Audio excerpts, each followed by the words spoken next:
Hey, John. Hey, George. Happy Thanksgiving. Happy day after Thanksgiving. Yeah, 2 days after Thanksgiving, when That's everyone right. sees this. Yeah. How was yours? Oh, it was okay. You know, it was kind of depressing, but it's coinciding with the very week, just coincidentally, that I'm having to, the final details of my divorce are all being, the I's dotted and the T's crossed, and I actually have to sign the papers on Monday or Tuesday. So that's been kind of gloomy, but Oh, I'm sorry about that. yeah, I had a nice dinner with with Nancy on Friday, so that was nice. I mean, no, it wasn't Friday. It must have been. No, actually, it was Wednesday. Yeah, but anyway, so that's neither here nor there. But I had a nice time at my friend Sandra Blakesley's house for Thanksgiving. She's my co-conspirator for the Santa Fe Science Writing Workshop. Yes, the acclaimed science writer, Sandra Blakeslee. Right. We get such great science writer instructors as John Horgan. We've got to get you back here. Anytime, brother. This is amazing. We have 10 applicants so far, which is, it's doing great for so early in the process. It doesn't happen until May, so it looks like we're going to have a full house again, and should be interesting. We're going to have David Dobbs. He's going to be one of the structure, and Maren McKenna, who wrote this great book about super diseases and epidemics and things. So yeah, and then Sandy and I will be there as usual. And and then my colleague David Corcoran from the New York Times is, of course, he's always there. Last year he was a full-time instructor, but this time he's just going to give a couple of talks about Inside Science Times, because he's the editor of Science Times now. He was recently promoted. Oh, he took over from Laura Chang. Yes, right. Well, no, actually, there's two positions. There's the science editor of the entire paper, and then there's the editor for the Tuesday Science Times section. And so the person who is the science editor for the whole paper also coordinates daily science coverage. So David's the editor of Science Times, taking over for Jim Gorman, who now has gone back to staff writing. I see. But on the instructors for the workshop, last but not least, I wanted to save this one, is Tim Appenzeller. Oh, God. Old friend of yours, and the editor of Nature, the journal Nature in London. So I have not seen Tim, and God, I can't even remember. It must be at least 12, 15 years. Oh, I had a really nice dinner with him this spring when I was in London, and he gave me a little after-hours tour of the Nature offices up there by Charing Cross Station, and King's Cross Station. Wow. He's the head guy. Boy, that's those people from Scientific American have really fanned out. Have you ever had Rob Kunzig out? No, we want to. I tentatively asked him one year, and for one reason or another, he couldn't make it. I remember we were asking him and Jamie Shreve, the other science guy at National Geographic magazine, and it was Jamie who came, which was just great. So we have Rob on our wish list for the future. Yeah, either of those guys would be fantastic. Oh, yeah.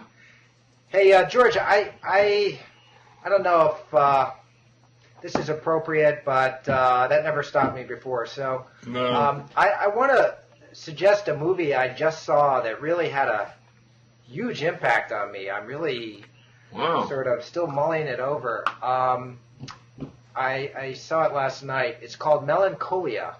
It's the latest movie by this very controversial Danish director named Lars von Trier. And this particular, he makes movies that are, and I guess you'd call them avant-garde. They're not commercially successful, but they tend to generate lots of controversy, get a lot of attention, especially from people who view movies as potentially works of art. He gets very fancy cast. Potentially works of art. Yes. Well, let's face it. They're not. They're that's the exception rather than the rule these days.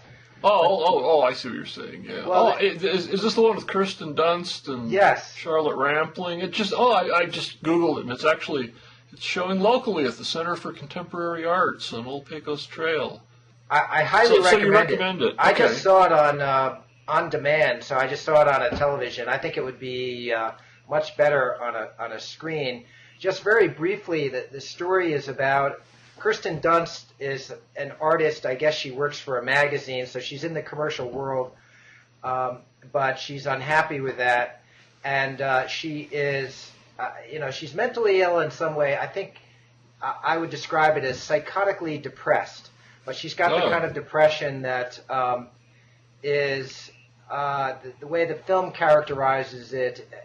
It's sort of an ability to see the truth in things that is devastating to her and to the people around her.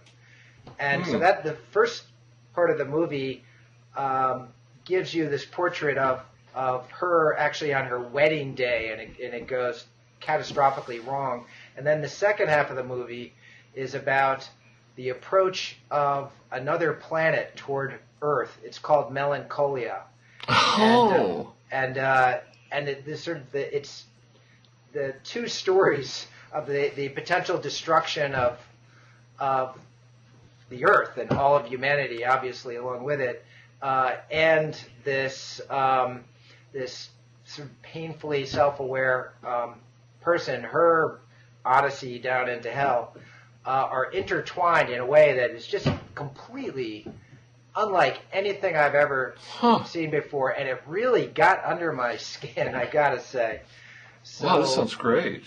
Yeah, I mean, not necessarily in a good way. It's definitely a disturbing movie. Maybe it's not something I should be seeing right now. But, maybe not.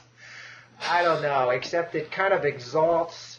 It kind of exalts depression and apparently Lars von Trier has been afflicted with severe depression himself, which is sometimes debilitating so much that he has to withdraw from things that he's doing. And then make movies. He sort of presents depression as this kind of exalted vision of how things really are.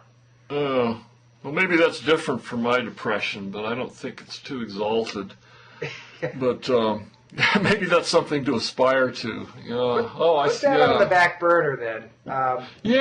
Maybe I will. Maybe I will. And well, I've got a feel-good movie for you too. Okay. A week earlier, those are even more depressing sometimes.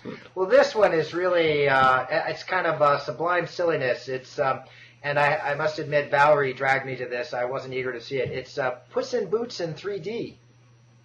So there you go, Puss in Boots in 3D and Melancholia. Your choice for the holidays, George. Okay, maybe I can get a double feature here. Right. I'm not sure which I'd want first and which second, though. But that movie, the one you described before, actually does sound really great. So I think I would like to see that. It's kind of it reminded me a little bit of Tree of Life, the Terrence Malick film. I remember you really liked that. Yeah, and I still haven't seen that. I'm so bad about seeing movies. Yeah. So it's Kirsten Dunst who plays the depressed protagonist. And she's so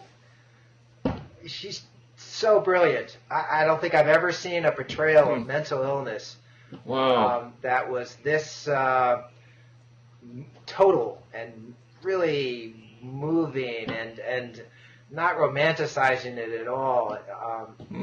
I mean, it's hard to take at times because she's so cruel to the people around her, which I think is true of a lot of people who were severely depressed or schizophrenic or so forth. So it's schizophrenia and depression. Well, it's just that she's so depressed that she seems psychotic and she has visions and so forth also. So is she taking SSRIs? As far as I know, she's not. Yeah. My feelings about those have actually undergone a reversal since we had our last big discussion about them. I was kind of a great advocate. Maybe that's exaggerating, but now I'm starting to lean into the camp of people who are thinking that it's basically just a placebo effect if it works at all. Yeah, it's funny I because joined your thinking. well, I've had a little bit of a reversal the other way, George. Oh, well, good. That's great. I mean, it's just a little twist on my thinking. I forget if I put it this way the last time we spoke, but I do think that, I mean, I know from people I know who've taken SSRIs right. that they provide short-term relief for many people that seems to be quite clear-cut. But over time, that relief tends to fade, and then the problem is that often if you go off the drugs, that you are in a worse place than you were before you went on the drugs. Mm. And so it can lead to a cycle, and then maybe you take a stronger dose or you're put on other drugs, and then it can lead to a cycle that that makes you sicker than you would have been without any drugs at all. But you're kind I guess of I don't know if pulled I have that extreme a negative view. It's just, I described a long time ago in a past show of having tried, once in the past, an SSRI, and it didn't seem to be working at all. And then after a few months, suddenly I just felt, wow, God, I actually don't feel depressed. Yeah. And it was this great thing, and that really, really colored my positive feelings. But yeah, I guess I'll go ahead and say this. Just lately, under the circumstances, I've decided I should try, the same thing again, and nothing happened. So then, they had me try another one, and that sort of worked for a while, but not really. And then it was to the point of, trying, I guess, a third, and then just about the time for the fourth, when it was one of these things where you might overlap it with one of the other ones, because one is supposed to be, hitting your serotonin and norepinephrine receptors, while the other one's going after the dopamine, and I just thought, God, what the hell am I doing? Yeah. So I just stopped entirely, didn't do any of the phase out, and no bad effects from stopping, which it depends on, what you're taking, so I don't advocate that. But, like a week, 10 days later, I don't feel any different than I did while I was taking the damn thing. So. But you don't feel worse either.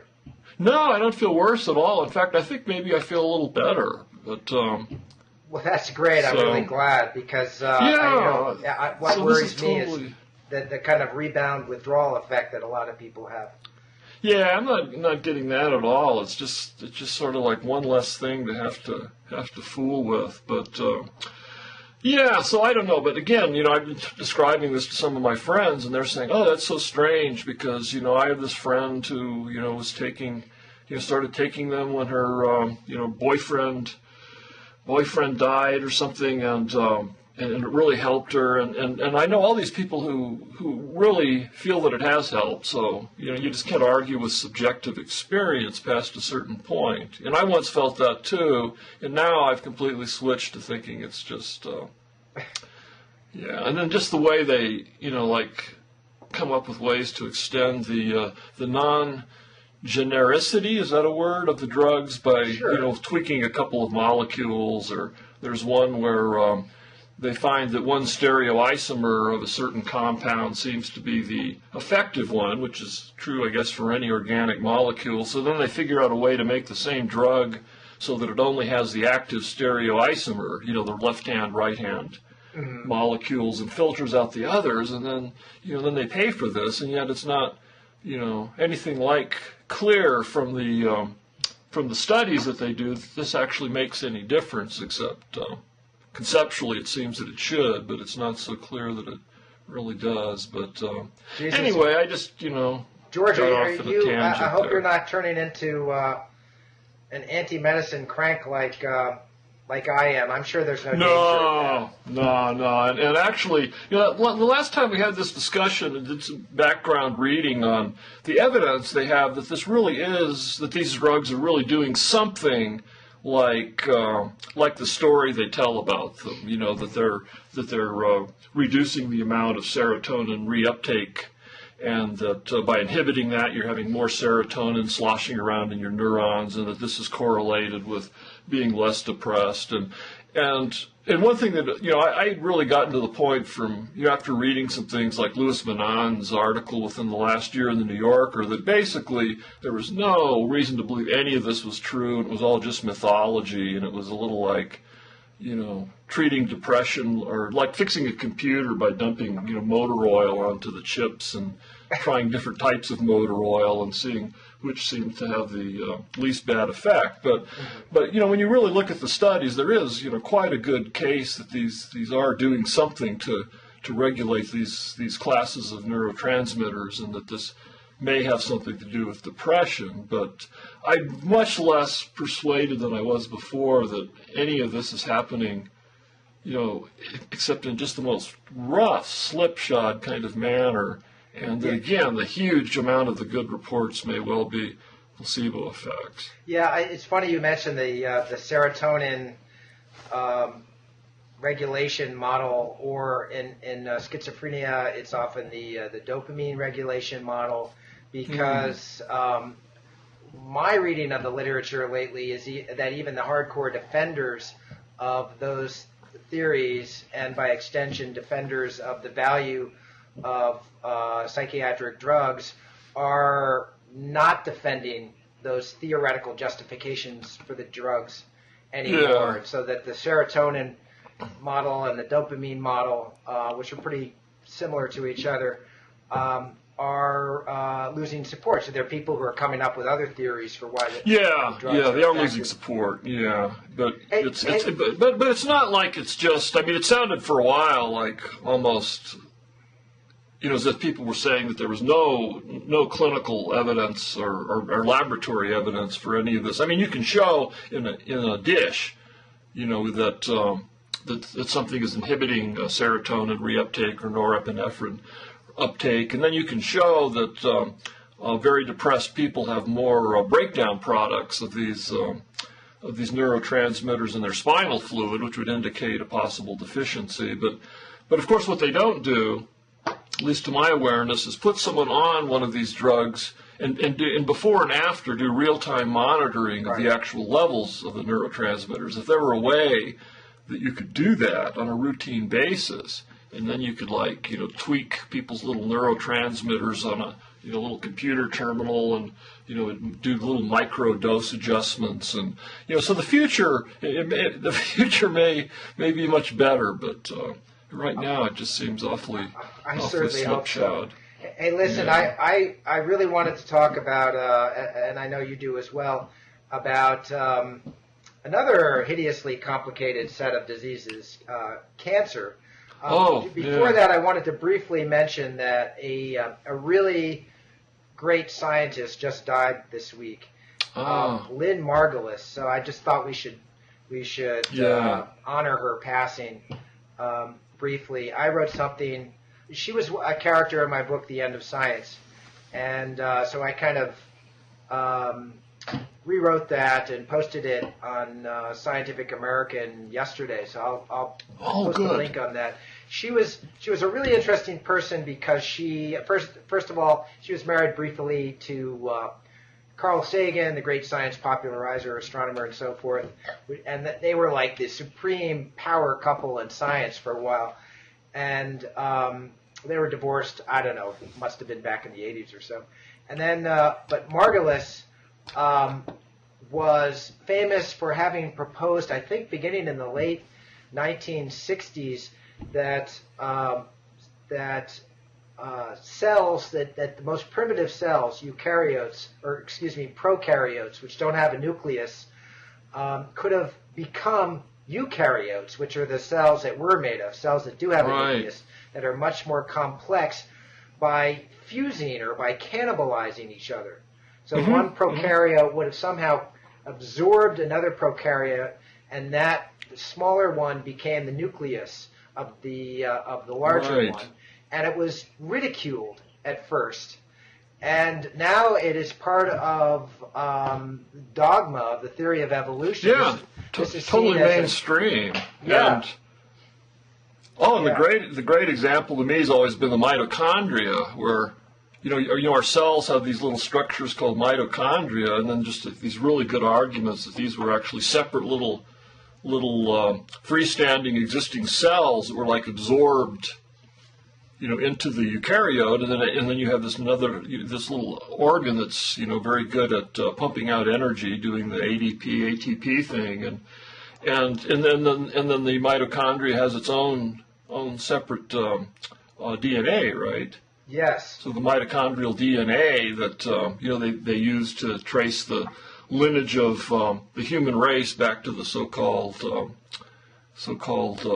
Eve woman, the original. Mm-hmm. Yes, I mean it's just fascinating. All of it. I remember first reading. She wrote a book called Microcosmos with her son Dorian Sagan that was explicating this theory, and it just blows your mind every bit as much as reading like early Carl Sagan. Yeah, there's kind of this larger story about her in which she was ridiculed. I think there was obviously sexism at play, and some of the condescension that she elicited from more mainstream biologists up through the 80s, I'd say. And then piece after piece of evidence fell into place showing that she was right. And so she was finally vindicated. It was almost like, the plate tectonic theory. And, but I interviewed her in the early 1990s, and she was still very rebellious, and she still was pissed off at a lot of people who had condescended toward her, like Richard Dawkins. Stephen Jay Gould had been very disparaging about her work, at least early on. Some of the kind of high priests of Darwinian dogma had really looked down on her. And then, of course, it was almost as though she had this rebellious streak in her.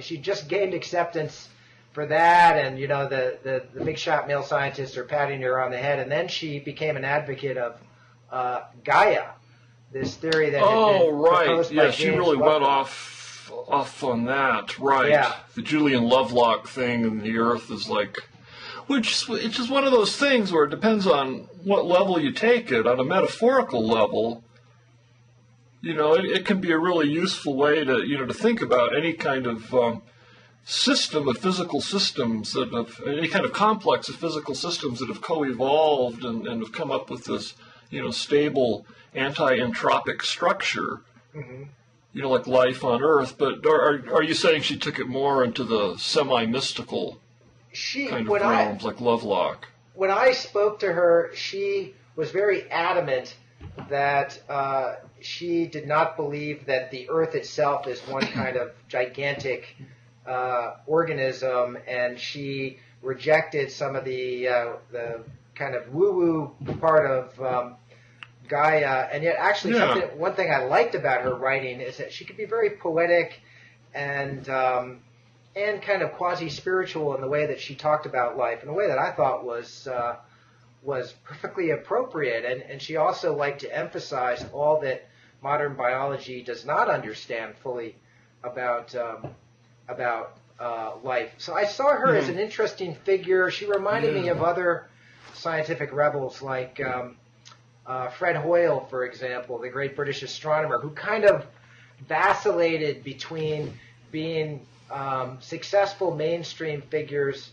Freeman Dyson is another person kind of like this, but then who almost can't help but poke away at mainstream dogma and point out its inadequacies and piss off the people who are kind of the keepers of orthodoxy.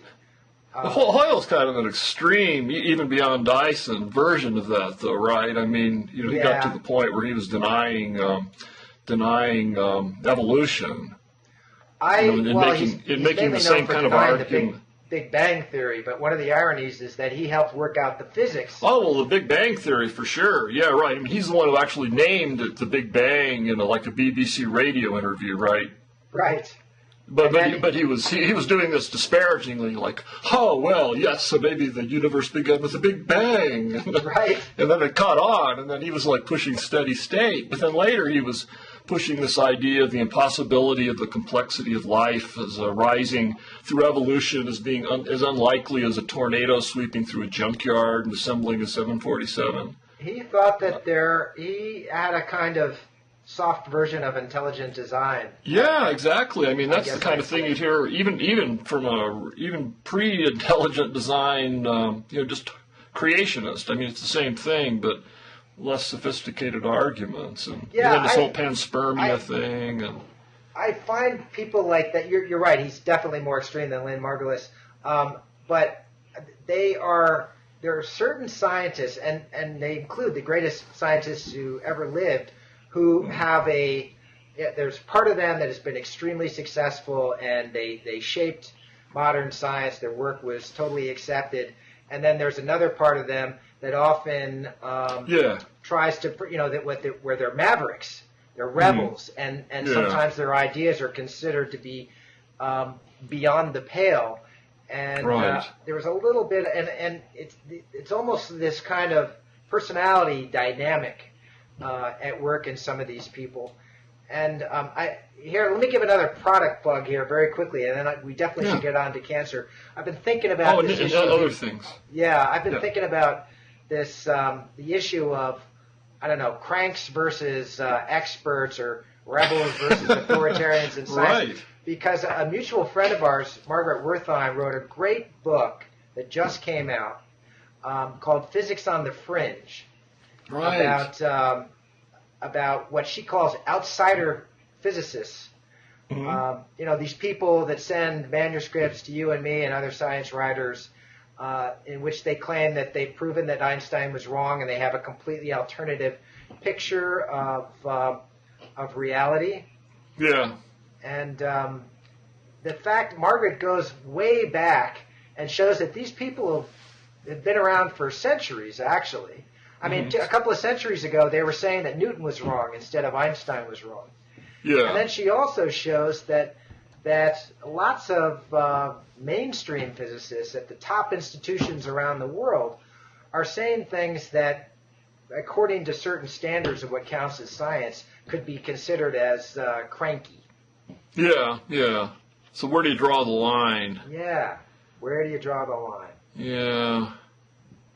Anyway, I highly recommend her book. That's good, yeah. The last time I saw her, I think, was a couple years ago, and she was just most of the way through. I saw her at the Los Angeles book fair a couple of years ago, and had a nice lunch with her and her editor, George Walker.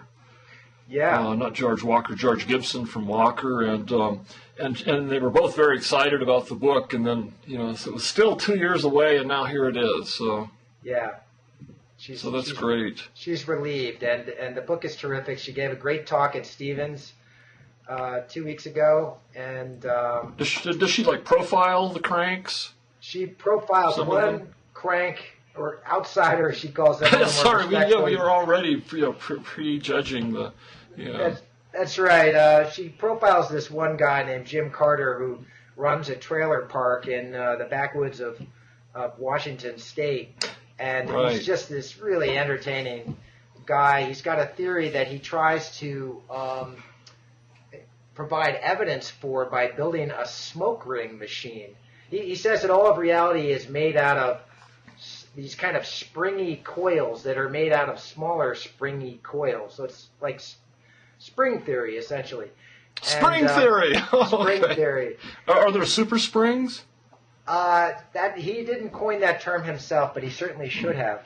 Yeah. But what was interesting about this guy is that he's a real, one of these classic Western style handymen. I'm sure you know some people out there who are like this in New Mexico. And he decided to, prove his theory by generating smoke rings. The argument for why the generation of smoke rings would prove his theory was a little bit complicated for me. But anyway, he built this contraption that one of its key components was a disco smoke generating device and a couple of plastic garbage bags. And he blew these enormous smoke rings. Margaret showed us this film at Stevens of these things, and it just seemed totally wacky.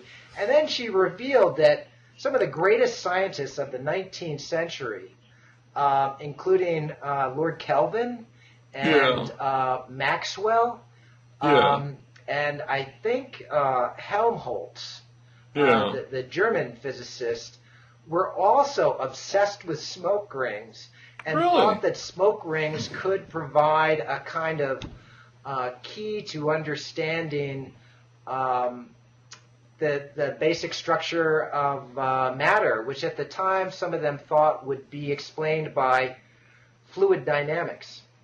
Yeah. Oh, yeah, right. Yeah, like the vortex theory and all that. And, which isn't, that seems like a perfectly respectable idea, but does she go back, though, and compare what their experiments were like compared to the guy in the trailer park? Yeah, she does, and as far as I could tell, the experiments of the guy in the trailer park were much better than the ones done by Helmholtz. And they were better. So these, in the way of actually being genuine, controlled experiments that were, posing a question to reality, and then that would have a yes or no reply, basically. In other words, that he was making statements that were refutable by the experiments, and if the smoke ring experiment hadn't borne this out, he would have abandoned or modified his hypothesis? No, I wouldn't say that. I think they were superior just insofar as they were highly entertaining in a way that I doubt. They hadn't invented disco smoke machines, though, in Helmholtz's day, so that's a little unfair. Right. But I'm just wondering, because, people, when you talk about Helmholtz or Maxwell, and Joule did some really interesting experiments, after he essentially, or not Joule, Faraday, after Michael Faraday, after he essentially, did the experiments that, led with Maxwell's mathematical work to unifying electricity and magnetism as electromagnetism and showing that that's the same thing as light. He was going on and figuring, the next step is to bring gravity into this. And he was doing experiments, trying to show how to effects of gravity on electromagnetic fields and vice versa. And, on the scale that he was, dealing with, of course, it was an impossible task. And even today, it remains this elusive thing where it seems like they should be unified and manifestations of the same basic underlying phenomenon. And yet, we're still, but then here was, Faraday doing this back in the late 19th century. Again, failing and then admitting, I can't show that this is true, while a true scientific crank would continue to find the slightest little fluctuations, maybe, or observe fluctuations in his instruments, and then just obsess on those. And no matter how many times the experiment could not be replicated by others, would continue to hound people with it and send them letters, epistles in those days, and would be working entirely outside of any kind of mainstream scientific establishment where you have a means of trying to evaluate ideas and discuss them. First of all, I'd have to say that the resistance to having very precise tests of your theory that could possibly falsify it definitely is true of these outsider physicists, including, I would say, this guy, Jim Carter, in spite of his smoke ring experiment. But let's face it, it's also true of string theorists or theorists who promote loop space, gravity, and as Margaret also points out in her book. But George, I just got to tell you a story from Margaret's book that I thought was really funny. She went to, it's all these outsiders, because of the internet, they all know each other now, and they've organized each other, and it's kind of inherently comic because it's like an organization of anarchists. Because what does it mean to have an organization of people who define themselves as being outsiders looking in? But Margaret goes to this conference, and she said that every person has a theory that he, and they're all male, thinks is the correct way of looking at reality, which means that all the other ones have to be false, of course. And so they try to work out these rules for talking to each other without all belittling each other. And Margaret says it reminds her of this classic case study in psychiatry, which I'd never heard of it, but I feel like I have to read it now. It's called The Three Christs of Ypsilanti. Have you ever heard of that? Yeah, I've heard of that. Do you remember what the plot was? I mean, it's basically like three guys claiming that they're the reincarnation of Jesus Christ, right? Yeah, and they're all at the same mental hospital in Ypsilanti, Michigan. Right. You know, I haven't read that either, but it sounds terrific. And so this psychiatrist says, hey, I know, let's put them all in the same room together and see what happens. And so, And so he does that, and I guess over an extended period of time, the three Christs meet each other, and each one learns that here are these other two guys who say that they are Jesus Christ and not you. And, what happened was that each one concluded that the other two were crazy, of course. Yeah. And Margaret said that this meeting of all the outsiders, I think it was in Grand Junction or someplace like that, perfect. Reminded her a little bit of the Three Christs. Oh, that's great. This sounds like a terrific book. Yeah, it is. It's really fun. Yeah, I mean, she's written other terrific books. Yes. Pearly Gates of Cyberspace, Pythagoras' Trousers. Yeah. Good. Well, I'm glad to know this book is out there. So, what about cancer? Do you have a? Oh, yeah, just a little bit. You know, I'm still plugging away at my cancer book, and I'm happy to say I have 9, I think, pretty solid chapters down of what will probably be around 15. Wow. So I think I'm past the halfway mark, just barely. But, you know, that doesn't mean that these earlier chapters aren't going to undergo a huge amount of work still, but it's starting to seem real, although I ended up having to put it aside for a couple of months for reasons I'll get into briefly at the end. But I just about the time I was working on this chapter, and I was mentioning, I went to the big annual cancer meeting that was in the spring, the American Association for Cancer Research, which was in Orlando, Florida. And I'm using that in one of my chapters. Actually, that is chapter 9, I think, kind of as a framework to get into some of the new ideas in the field, and again to show how much confusion and unresolved complexities there are. It's basically a lot of the stuff I wrote about in the New York Times article that was published a few months ago. Mm-hmm. But at this meeting, I was struck. Of course, there's all these. There's the exhibit areas where all the pharmaceutical companies have their exhibits, and they've just gotten so elaborate now. There was this competition to see who could have the coolest, most steampunky-looking espresso machines, and give away free espressos and cafe lattes to the doctors and young postdocs and research scientists to get them to linger so that they could learn about, the latest amazing cancer treatments. And one of these companies, of course, is Genentech, which makes this drug Avastin, which, after all this controversy, recently had its approval withdrawn as a treatment for advanced breast cancer. Mm-hmm.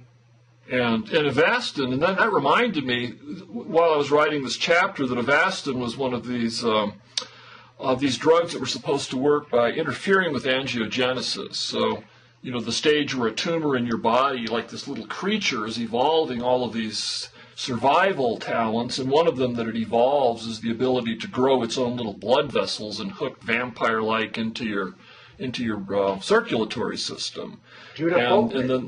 Judith Folkman, and that famous article that my colleague Gina Colada wrote, that led to this just huge groundswelling of belief that, a cure for cancer was right around the corner because Judith Folkman had invented ways to interfere with angiogenesis, and this would nip these tumors in the bud, and James Watson compared Folkman to Darwin, and said that he would almost certainly win a Nobel Prize and that a cure for cancer was imminent. The cure for cancer was right around the corner. But you go back and read the article, and it wasn't just him. It was like the guy who was currently the head of the National Cancer Institute saying this was the most exciting development he'd seen. And so Gina got a lot of criticism for quoting Watson. Watson's a pretty tuned-in person in all the medical sciences, but in addition, she quoted all these other people that were, as enthusiastic. Mm-hmm. But of course, it turned out to be, and the article had all of the proper qualifications that we all learn to do as medical and science or any kind of journalists. The "to be sure" paragraphs, as John Noble Wilford, another colleague, likes to call them, where you put everything into context.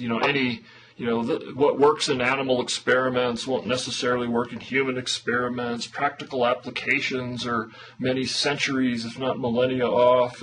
But still, she got a lot of criticism for the article, which partly, I think, had to do with the choice of the editors at the Times to give it page one above the fold play on, I think, Sunday. Right. But anyway, all that time has passed since then, and there are these drugs on the market like Avastin, but they turn out to be really pretty disappointing. Yeah. And the idea that they were going to be magic bullets that, cleanly, attack the cancer cells without making you so horribly sick like all the mainline broad spectrum chemotherapies do, the ones that are still used 99% of the time, that hasn't really borne out either. There are several different angiogenesis blocking drugs, and and they just have horrible side effects because, of course, there's your body needs to be able to do angiogenesis for its normal, maintenance and going on through life. So all these magic, surgical clean attacks have turned out to actually be rather blunt and messy and cost like $50,000 a year is the figure they give for Avastin. And with maybe extending your life by weeks or months, and it's not always clear that that's happening. So it's very discouraging. It is, and George, one of the most discouraging parts of this story and of this kind of wave of reports lately about very disappointing,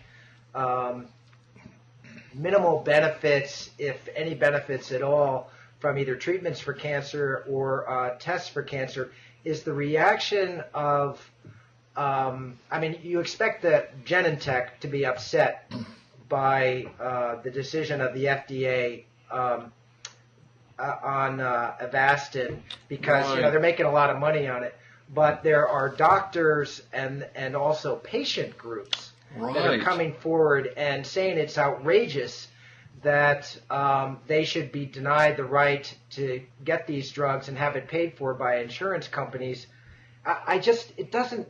I don't know. You help me understand where this comes from. I've also seen this. They demonstrate, in favor of Avastin, and at best, and at best on an outside shot, it may extend their loved one's life by a few weeks before dying anyway. And it makes them very sick. I saw this reaction. It was even more mind blowing, and we've talked about this in the past. The decision on not to use the PSA test or to use it in a very limited way for prostate cancer. It turned out after these large studies that if you get a positive result from one of these tests, your chances are 40 times more likely of getting unnecessary treatment, which means that you might be incontinent or impotent or even die.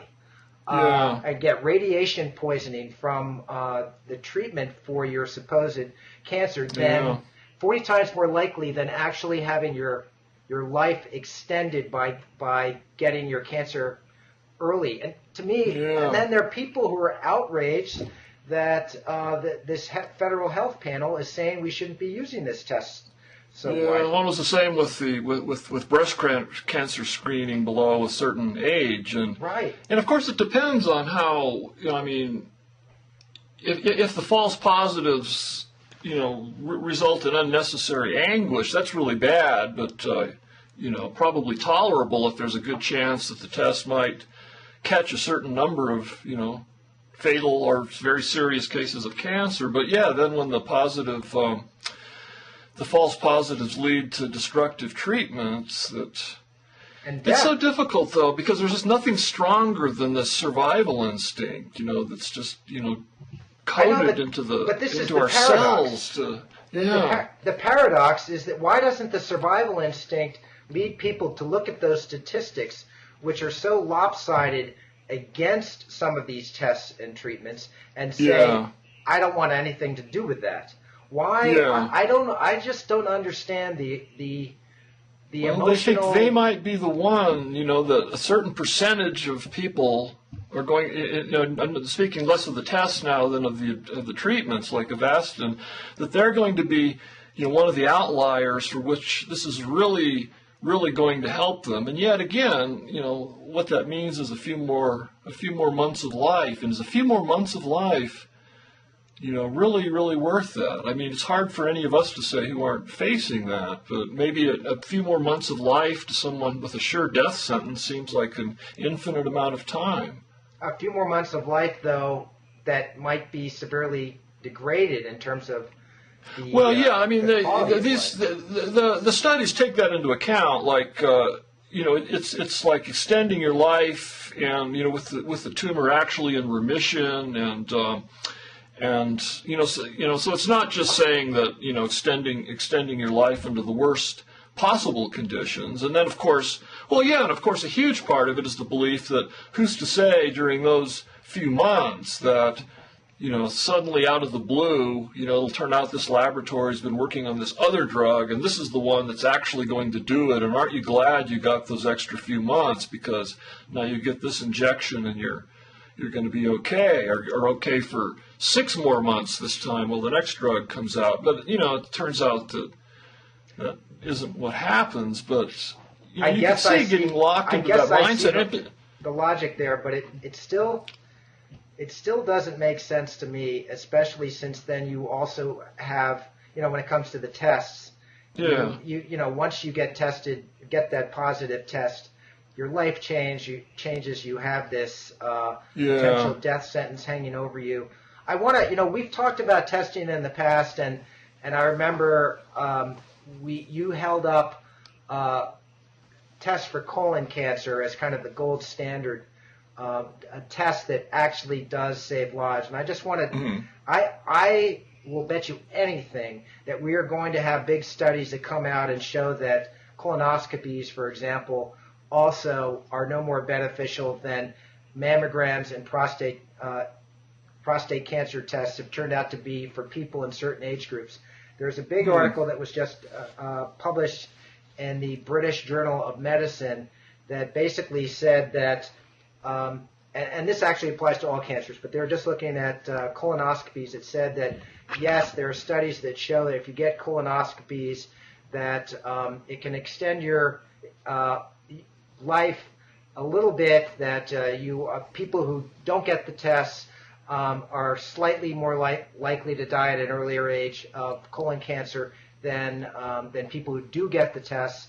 But then it said if you look at just the straight up mortality, there is no difference between the groups from all causes of death. And these doctors in the British Journal of Medicine are saying that the fact is that some of these tests cause medical complications that lead to deaths from other causes.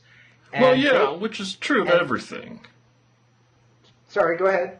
I mean, it's true. I mean, everything has iatrogenic effects. And I don't remember how enthusiastic I was about colonoscopies, although I did get one shortly after I turned 50.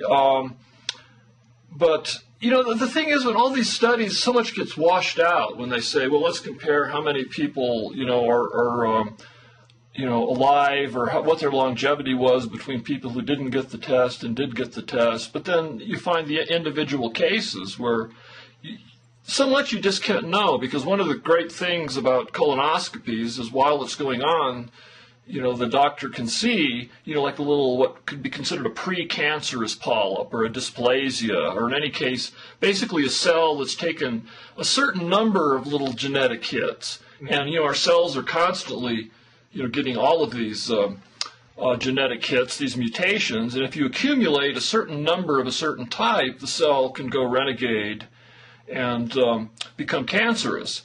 And it's, still just a tiny percentage of them that do this. But if you're looking at some area like the colon, which is more exposed to carcinogens than most parts of our body, because, it's your, the end of your digestive tract, and you see these little cells that, because of their appearance, these polyps, that have undergone a few mutations, and then you can just very cleanly, while you're doing this test, snip them out, and basically set the counter back to zero. It's hard to argue against that. Well, it is hard to argue. I mean, it's very easy for me to argue against it, George, if I see a big study involving 300,000 people that shows that people who get colonoscopies don't live any longer than people who don't get colonoscopies. So they don't live any longer, taking all causes of death into... Right. See, and that's where I think a lot of the details get... And these guys get washed out. Well, these guys are saying that the problem with just looking at rates of death by colon cancer in people who have had the test and not had the test is that it excludes some of these other causes of death that might be the indirect result of the tests themselves. And the indirect result of the colonoscopy, but there's very few I mean, as with any test, it's an invasive procedure, a colonoscopy, but it's, it's really very safe.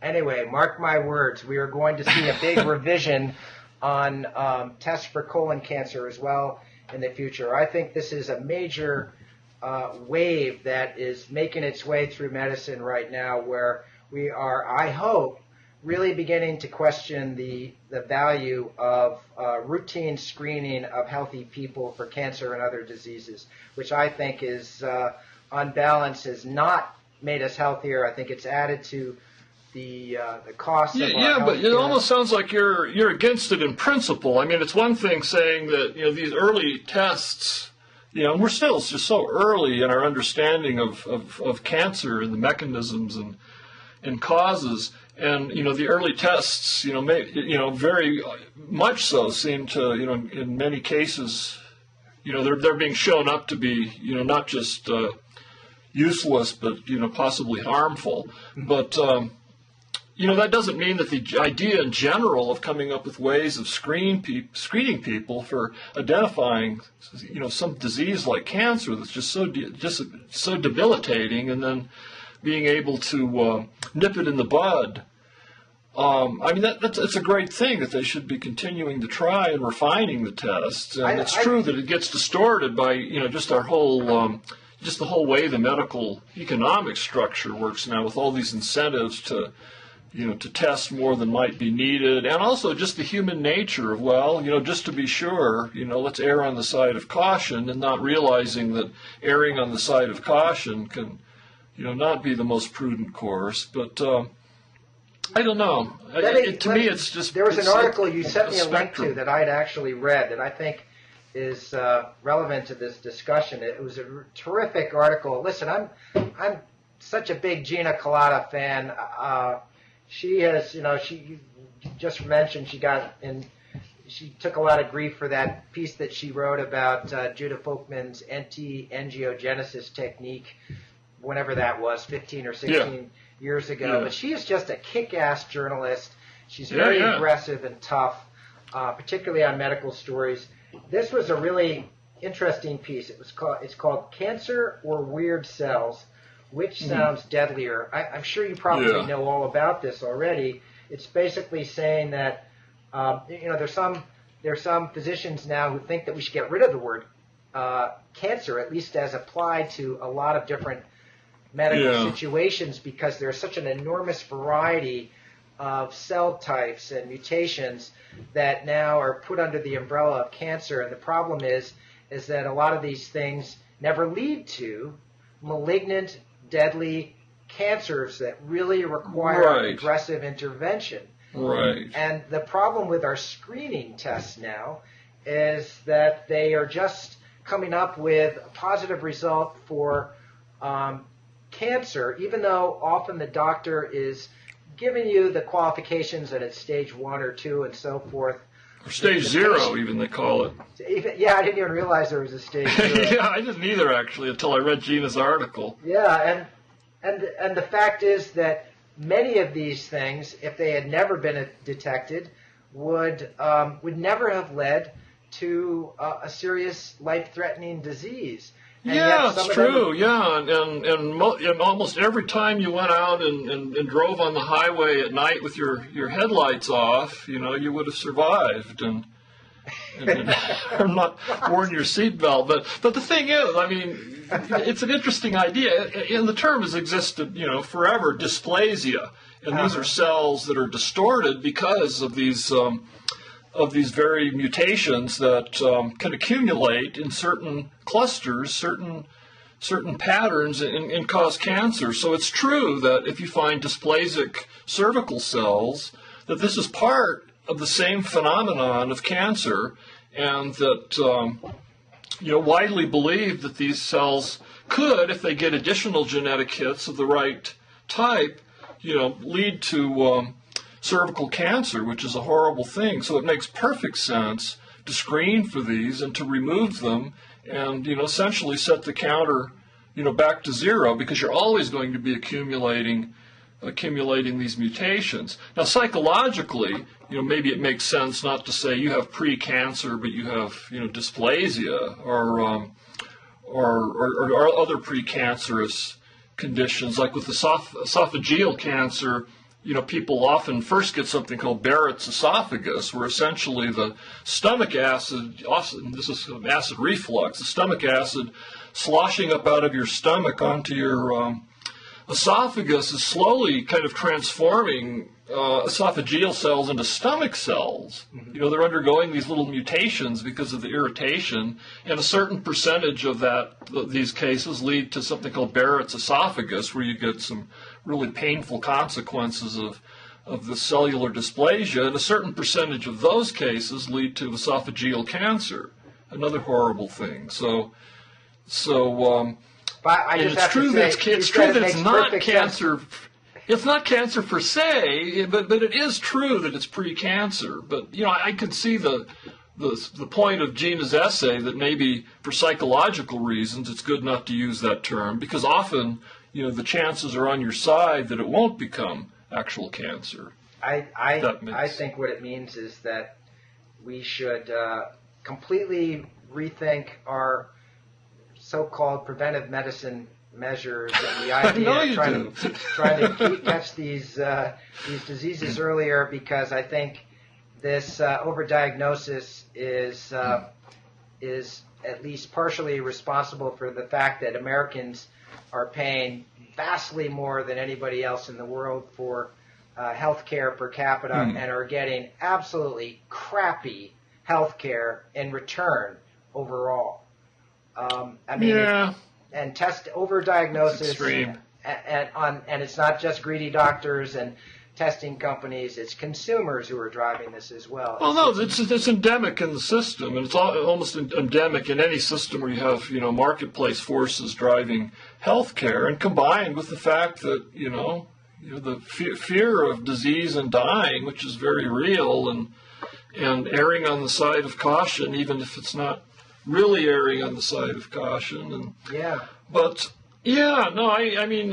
agree with all that, and yet it almost seems like you're advocating this very fatalistic thing in which you say, well, hell, you're going to get something anyway, so let's not look for anything before it happens and then just deal with it when it arises. No, have occasional checkups. Mainly go to the doctor when you feel like there's something wrong with you.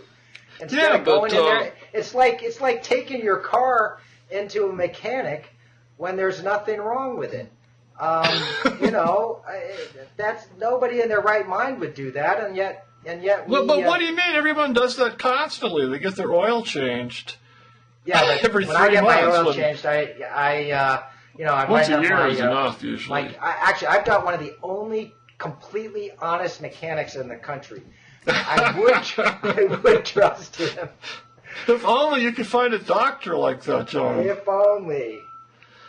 But Hey, listen, preventive maintenance is perfectly sensible. It's just you're talking about cases in which it's carried to an extreme, and some of these have admittedly become ingrained into the system and become routine. And yet the idea of preventive medicine, or looking for the early signs of disease before it happens, and then trying to head it off. These are noble, wonderful pursuits. It's kind of like the idea of communism.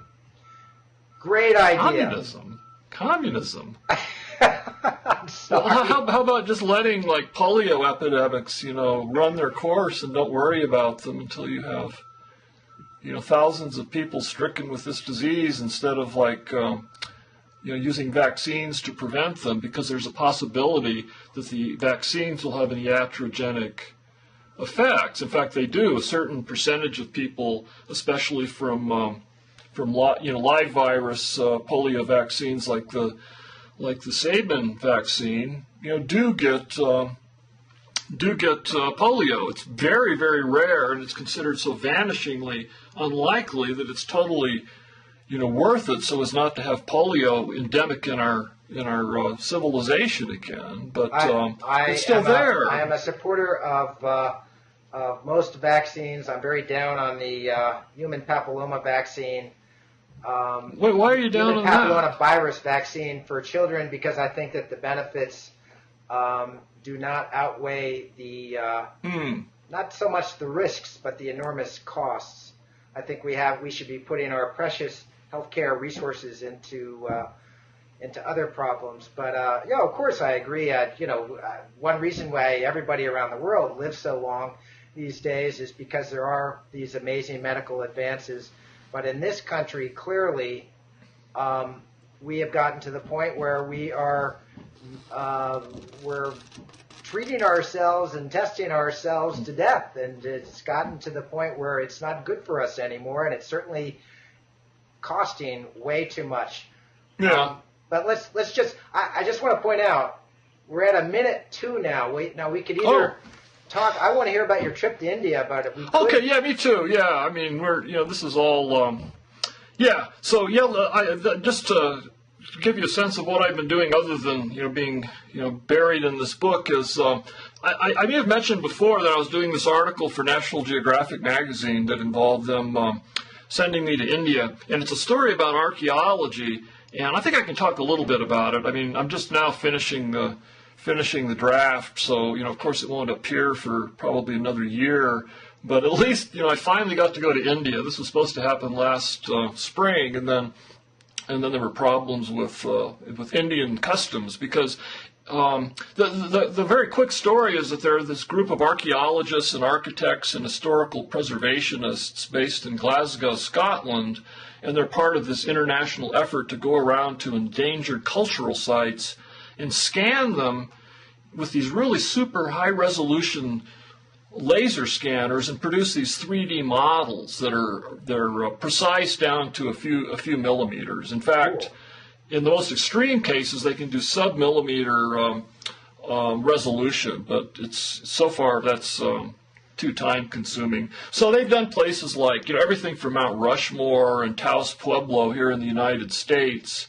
And this is not all the Scots who've done this, but other groups, although they did do Rushmore, to Angkor Wat in Cambodia, and of course all these sites in Scotland, for everything from Stirling Castle to the Standing Stones, and in the Outer Hebrides and Orkney. And so the project was going to this site in India, in the state of Gujarat, where they have something called a step well, which was built in the 12th century AD, and it's this huge structure where they basically dug this huge pit in the earth, first to sink down a shaft to get to water, about 80 feet from below the surface of the earth, and then building these elaborate sandstone steps that go down to the water and then decorating them with these just beautiful, intricate carvings of Shiva and Vishnu and all these gods and demigods, and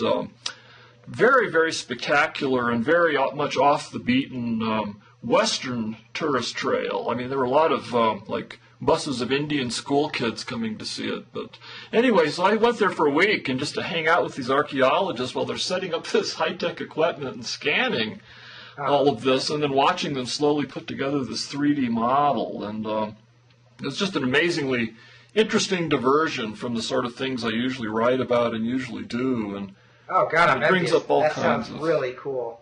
It was very fun, and it starts bringing up all kinds of interesting philosophical speculation about, God, this 3D scanning is becoming, relatively easy to do. It'll keep getting better, and more of the world will. In fact, I was just talking about this last night at Sandra Blakesley's house when had Thanksgiving dinner, and her son Matt, who's also a science writer, was there, and I was telling him about this, and he was talking about what it was going to be like when we basically had these high-fidelity 3D simulations of everything on Earth. So it would be like Google Maps, except it would be, you could actually go down and get inside people's houses and look around in their cupboards and things. But you can't smell it and feel it and taste it or hear it. Right, yeah. I have a line, I do have a line in my article kind of bringing out that point. I'm sure there are people so anyway, working on that was my exciting thing. That's great, man. I can't wait to read the article. Hey, Yeah, listen, me too. let's maybe talk again sometime before or I hope around so. Christmas. Yeah, anytime. I'm basically here for the duration now, having, been pretty much traveled out this year, much more than I usually do. So I'm just going to be kind of hunkered in and writing. So I'd love to talk to you and about, all the latest great burning issues. And Okay, sounds good. Well, welcome home, and I hope we talk again soon. sounds good, John. All right, take it easy. Okay, you too.